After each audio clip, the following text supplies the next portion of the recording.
Hey, what's up everybody, and welcome to Southern Hood Blogs. Today we're going to talk about the top 10 reasons why we left Florida. After 20 years in the Sunshine State, we decided it was time for us to find something better for us. Now, while many people are moving into Florida, many other people like ourselves are leaving Florida. We're going to talk about the reasons why we left Florida and why many other people are leaving the Sunshine State, especially long-time residents. So are you guys ready for the top 10 reasons why people are leaving Florida? Let's do it! The number one reason we left Florida and many other people are leaving Florida is that it is no longer a place for the poor. The rich people have taken up all the real estate for themselves. May it be snowbirds, may it be investors, may it be for vacation rentals. There's nothing left for the normal working class person. People are making so much money on vacation rentals that it makes no sense to rent out year-round to somebody who's going to do more damage and more liability to your property than renting it out a few months to somebody from up north. Therefore, even renting isn't an option because nobody wants to rent you a property. Why would they rent you a property year-round when they could rent it to a snowbird, make twice as much money, and only have to deal with somebody there for a few months, which means they can enjoy the house themselves. Therefore, these vacation rentals are driving poor people and regular class people, even middle class people, out of certain areas of the state where are no longer affordable or even reasonable to rent it out to somebody year round.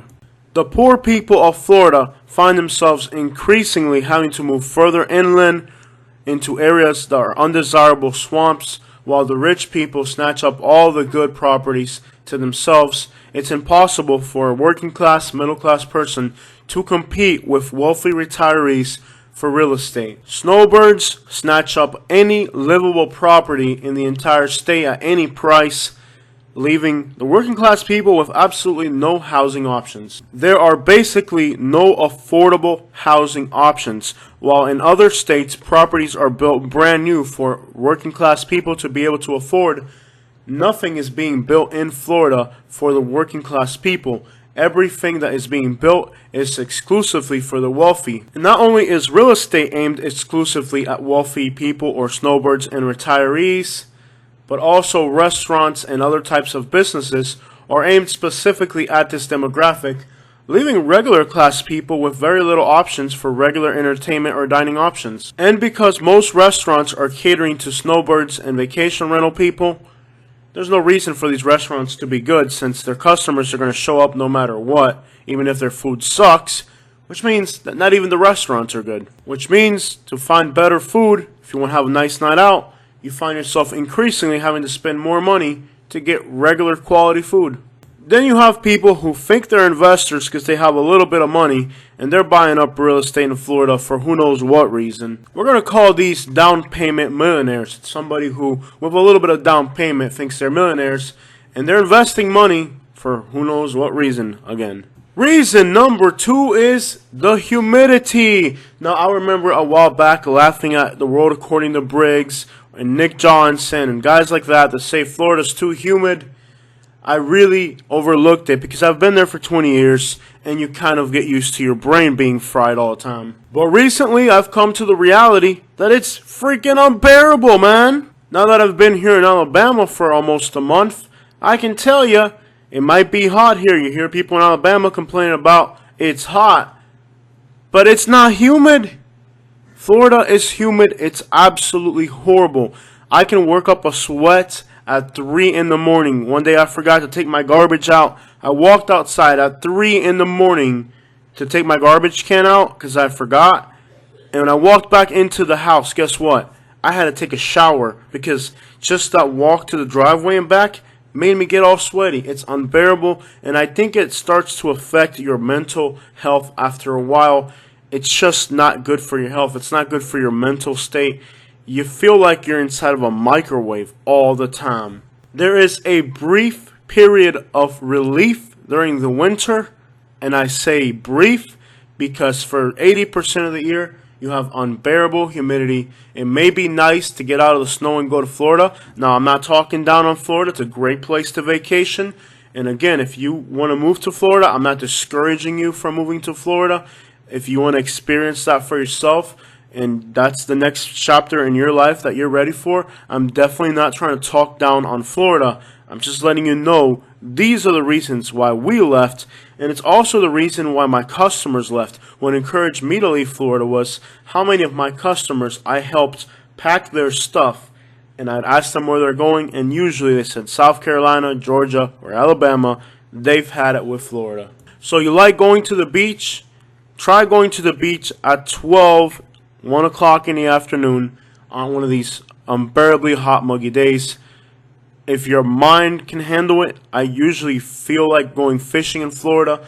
I usually feel like going to the beach. But when you walk outside and you feel that oven in your face and that humidity, we usually stay home and watch TV. So what's the point of having a beach nearby if you can't enjoy it due to the hot, humid weather? Again, it may be nice in the winter when you're on vacation, but when you're there full time, you're not going to want to do it. It's just that unbearable. Número 3. Los insectavores. Yes, the insects, the bugs, the no-see-ums, the mosquitoes. It is absolutely unbearable. When the sun finally goes down and it's actually decent enough for you to walk outside, you can't, because once it finally cools down in the afternoon, the no-see-ums mosquitoes come out, and then they make it an unbearable place to be. We have a lot of bugs here in Alabama that will sting you. We got scorpions, we got wasps, we got hornets, we got bees, but you have to make them mad for them looking for you. In Florida, they're going to come looking for you no matter what.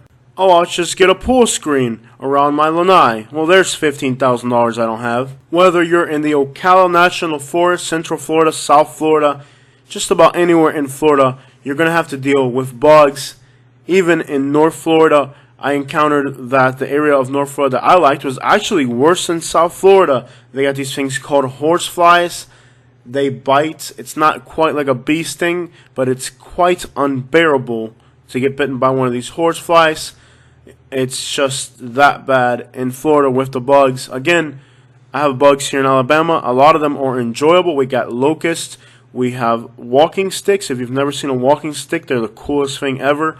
I was recently in my backyard and I felt something crawling on me and I got terrified. I'm like, what is crawling on me? I thought it was like a scorpion or something. It turned out to be a walking stick. Basically, they're harmless things that walk around looking like a stick, so they camouflage. We also have cow ants here. Those are supposed to be a horrible bite if you get bit by one of those, but they're giant and they walk around pretty slow, so you can pretty much spot them before they get to bite you. And again, they're not trying to bite you unless you mess with them. Another thing is, and then there's the invisible ants. I had a beautiful mango and fruit garden, and we had this plague of ants. We've tried everything we could to get rid of these ants. They're tiny little invisible ants. You can barely see them, and they sting horribly. And again, you can't see them because they're so small. And I called the exterminator out, and the exterminator said, look, we've never seen these things before. We don't know how to go about getting rid of them. Yes, that's literally what the exterminator told me about these ants. And we tried everything we could to get rid of them, and we ended up killing a few plants with some of the things we tried to get rid of these things. They're horrible. In Florida, there's all types of insects. A lot of them are invasive, and like the exterminator said, ain't nothing can be done about it. Number 4, it's only for old people, or should I say elderly. I think Florida has more old people than elderly, though. I'm not sure on that. Well, anyways, like I said, everything is catered towards a certain demographic, and it's an elderly or old demographic. Whether you're shopping, going to restaurants, anything you do is catered towards a particular crowd, and it's not the young crowd. It's all catered towards people in their 70s who wear Speedos in public. That should be illegal. Nothing wrong with being old. I will be there eventually if I'm lucky enough. However, it's not fair that everything in the state of Florida is catered specifically for them, leaving young people with very few entertainment options. Number 5, and this is a serious one for me, is economical Inequality. Now, a lot of people say, there ain't no thing as privilege. Yes, there is. Estero, one of the nicest communities, is 98% white. Pelican Marsh is 98% white. My wife is white. I got no problem with white people. But there is definitely some serious inequality when it comes to income in the state of Florida. To give you guys an idea, there's a black guy in my neighborhood who has a giant brand new spanking brand new house with spanking brand new cars. Here in Alabama, yes, I have rich neighbors that are black. You will not get a rich black neighbor in Florida. Along the beach in Naples, Florida, where I used to live, it's about 99% white for the first mile. And then when you get to Immokalee, a swamp in the middle of nowhere, it goes down to about 3 to 5% white. In other words, there is a massive inequality for real estate, for everything. There's no opportunity for a Latino or a black to live inside of these gated communities. There might be a Latino that has a nice house in the Golden Gate Estates, but you're not going to find a Latino who can afford to live in a gated community with a golf course, living the same way everybody else lives. And again, I'm glad they're able to live that way. My wife's grandpa lived that way, and he left us a crap load of money to finance our extravagances, so nothing wrong with rich white people. What's wrong is that only they can obtain to that lifestyle, and everybody else has to live in a swamp surrounded by cows and mosquitoes and alligators. And you might say, I know one guy that's doing really well. Yeah, do you know an entire community of them that are doing very well? No, you don't. And that one guy probably walks with a limp from exploiting himself, working for all the rich people his whole life. I don't know about you, but I ain't gonna do that to my body. Again, back to Alabama, where I live now. There's a black guy across the street who has a giant freaking house. I live in a crappier house. My neighbors are white and they live in trailers. There's actually equality here where a black guy can be wealthy and a white guy can be poor.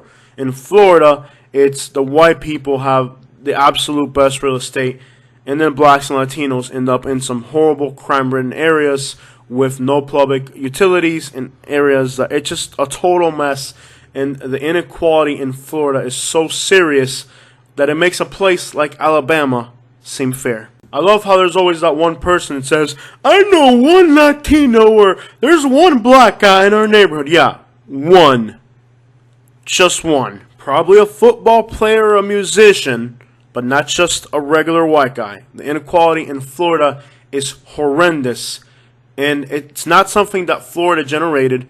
This is a problem that was generated in Connecticut and New York and other places, and when they all moved here, they kind of brought that with them. So, and it's normal in every country of the world. Immigrants, in India, they have problems of society and social status, all that. This is a worldwide problem. But in Florida, it's so evident that it's disturbing. And then these are the people that say Alabama is backwards when I live next to white people and I got more money than them. And across the street, there's black people and they live in bigger houses than I do. But Alabama is backwards, right? Yeah, we're backwards because here anybody can make it. And then there's entering the labor force, where if you're a Latino and you're entering a restaurant, they're going to put you as a dishwasher. And if you're a white girl, you're going to be a server. And if you're a white guy, you're going to be the bartender. And it's this social status when you enter the labor force, where here in Alabama, a black guy could be the manager and a white guy could be the old white guy could be the guy working as a salesperson, and the manager could be a black guy. That's normal here in Alabama. Where in Florida, when you enter a company, your race is going to determine how far up that social ladder you're going to end up in that state. It's really horrible how bad the race situation is in Florida. And it's not like you're getting paid a lot. Florida is number 6, a low-paying state. Florida does not pay very well, which doesn't really matter if you're a snowbird. It doesn't really matter if you're on vacation. But if you live there and you got kids and a rent to pay, it's a horrible combination. While here in Alabama, you can rent an apartment for $500 or $600 and get work for $13 or $14 an hour. In Florida, you're more likely to find work for $10 an hour and have to come up with $1,600 to $2,200 for rent. Not only is the pay horrible in Florida, but the work environments are very competitive. Let me give you guys an example. I noticed here in Alabama when I go to a store, the managers, the salespeople are very young. In Florida, those type of easy positions are usually filled by retirees or early retirees, people who already have money, they're retiring early, but they're still going to hold a job for a little bit of extra income. These are usually women that are in their 50s, and they are all the ones that get those jobs. They have more experience, they have better education, which means if you're a young person in Florida, when you go to get a job like at a furniture store or a nice comfortable air conditioning job inside an office, you're not going to be able to get those jobs as a young person in Florida because the workforce is saturated with skilled labor, people who are willing to take an easy job, not because they have to, but because they can. They don't need the job. They can just do it because they're early retiree or they're in some stage of early retirement. So the labor force is very competitive with extremely skilled and experienced people, which means if you're a young person in Florida, you're not going to get those jobs. A lady from Connecticut will. So with low-paying jobs, extremely stingy retired people that don't want to pay you for anything. It seems like the more money they got, the less they want to pay. Now, I've said this before on my channel that I've noticed I made more money in Cape Coral and Lehigh working for middle class people than I ever did in Naples working for rich people. I've worked for people that have $3 or $4 million houses and they want a $20 discount. And I've worked in Lehigh Acres and gotten a $100 tip. So seems like just because there's rich people around, they don't exactly want to pay you better. And if you're talking about contractors, well, their whole entire setup is to exploit people. So it's really a horrible state for work. And if you're thinking about moving to Florida with a lot of money, early retirement, you will be okay. If you're thinking about moving to Florida and you're still young and working, you're going to find yourself making a lot less than you thought you would and in a lot more competitive work environment. It's not about talking people out of moving into Florida. Hey, if you're retired or you're in early retirement or you have a lot of money, go for it. You're going to love it. Keep moving to Florida. I've seen what these types of people have done to Florida, and I don't want it to happen where I live now. Keep moving to Florida. It's made for you. But if you're a working class person with kids and you want to save a down payment for a house one day, or you want to be able to save money or do something with your life other than being a slave, really, really reconsider moving somewhere more affordable. I know that's not what you want to hear, but a real friend is going to tell you the truth, and a fake friend is going to tell you something you want to hear. The truth doesn't always sound pretty, and this channel is characterized by giving people honest information, while other channels, imagine a realtor telling you where you should live. Yeah, in his neighborhood so he can sell you the house. Come on, people. Pretty much common sense. More than 60% of the YouTubers in Florida are realtors. No wonder their opinion about the place is so great. Number 7 is we're just burnt out. Just like every other young person in Florida, all these situations, the heat, the humidity, and a few other topics we're going to touch, you just get burnt out and you need a refreshment.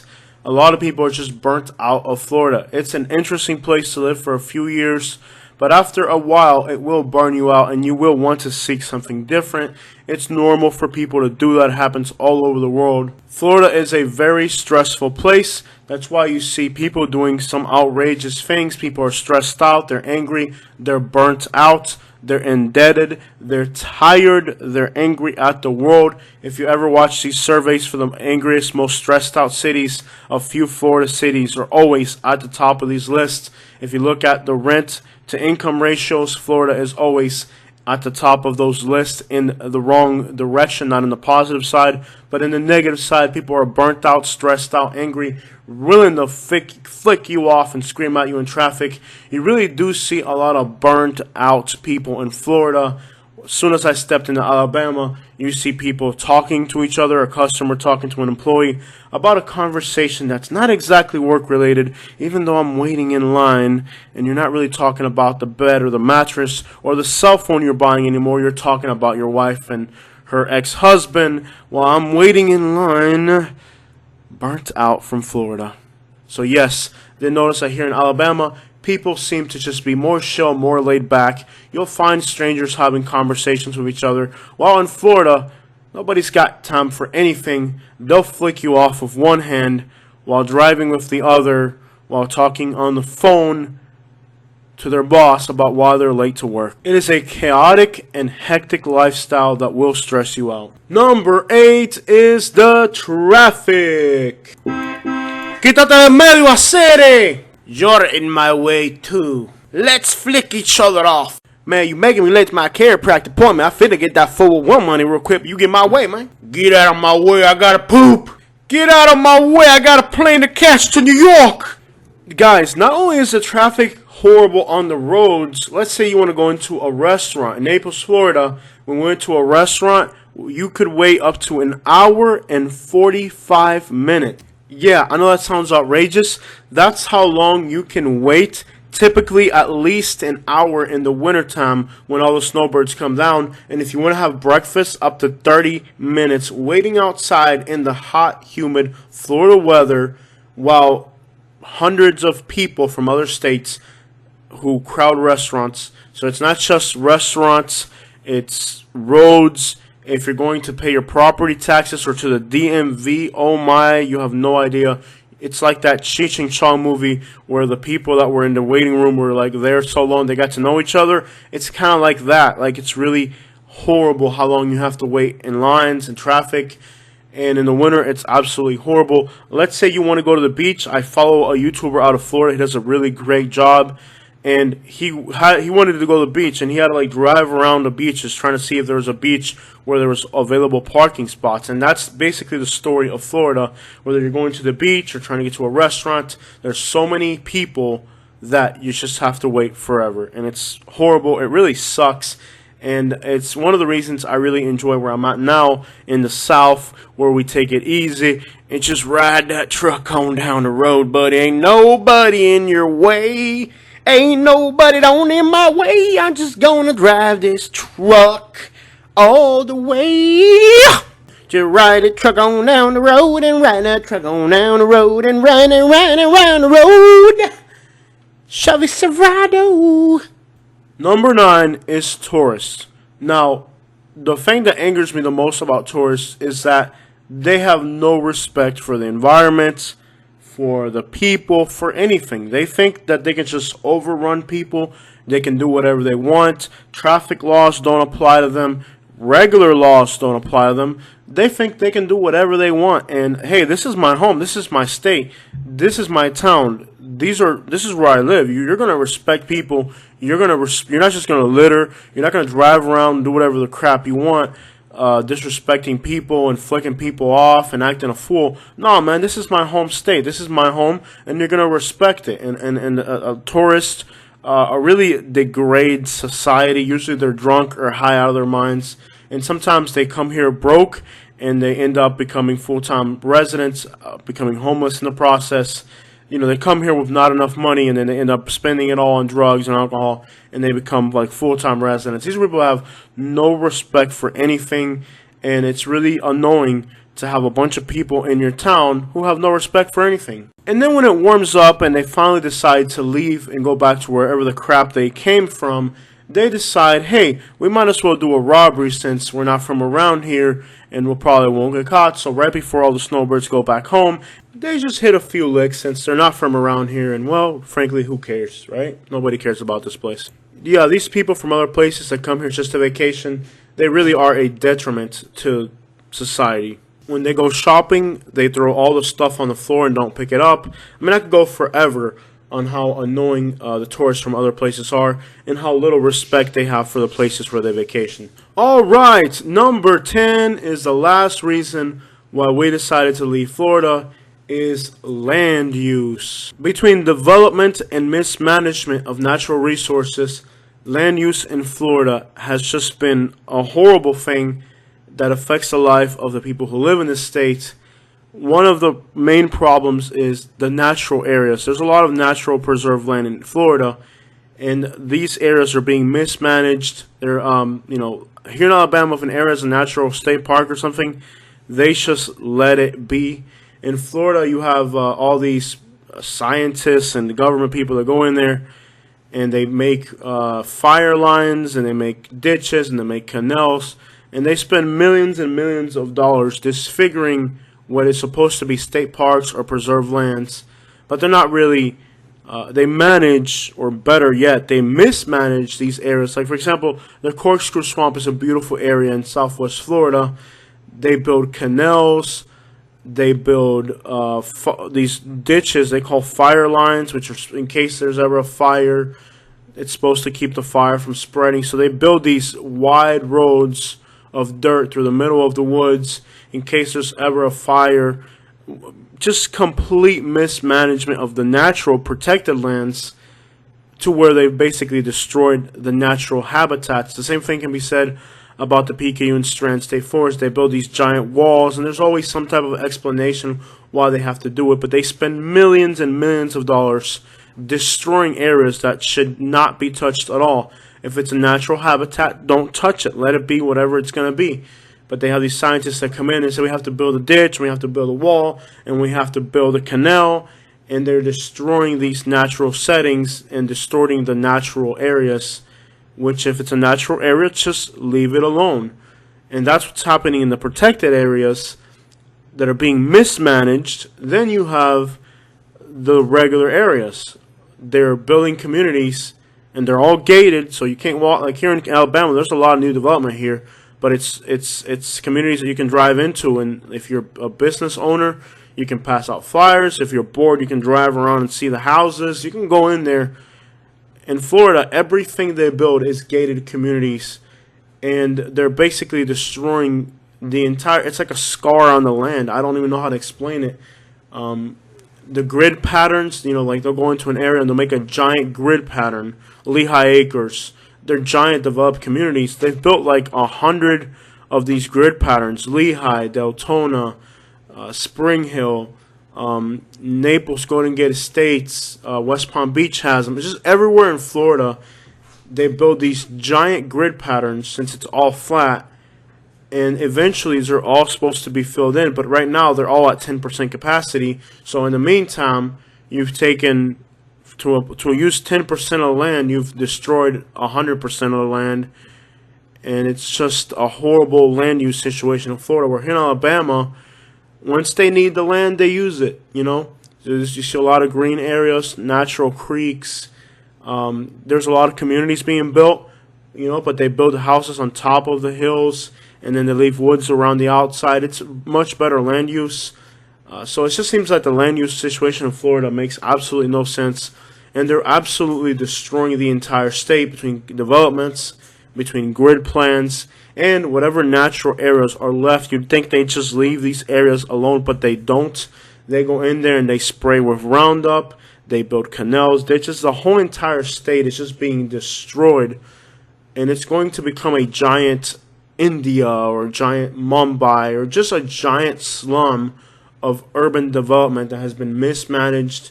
When you look at Miami, how horribly built these communities are in West Miami. There's no roads, since they're all gated, there's no roads that make any sense. If you've ever driven through Kendall, West Miami, you know exactly what I'm talking about. These grid patterns make absolutely no sense. But here in Alabama, if I'm going to town, I can take 10 different routes to town and still make it there. But here in Florida, since everything's gated, it forces all the traffic into like 8 main roads, and they're congested, while there's 100,000 secondary roads that could be used, but they can't be used because they're private. So it just seems that they have not used common sense when developing Florida, and they've created a nightmare traffic situation, a grid pattern that's always jammed up, even though secondary roads are free. None of what they've built in Florida makes any sense. The development has been irrational, horribly planned. Look at the city of Lehigh Acres. The city of Lehigh Acres is something between 100 to 170,000 people.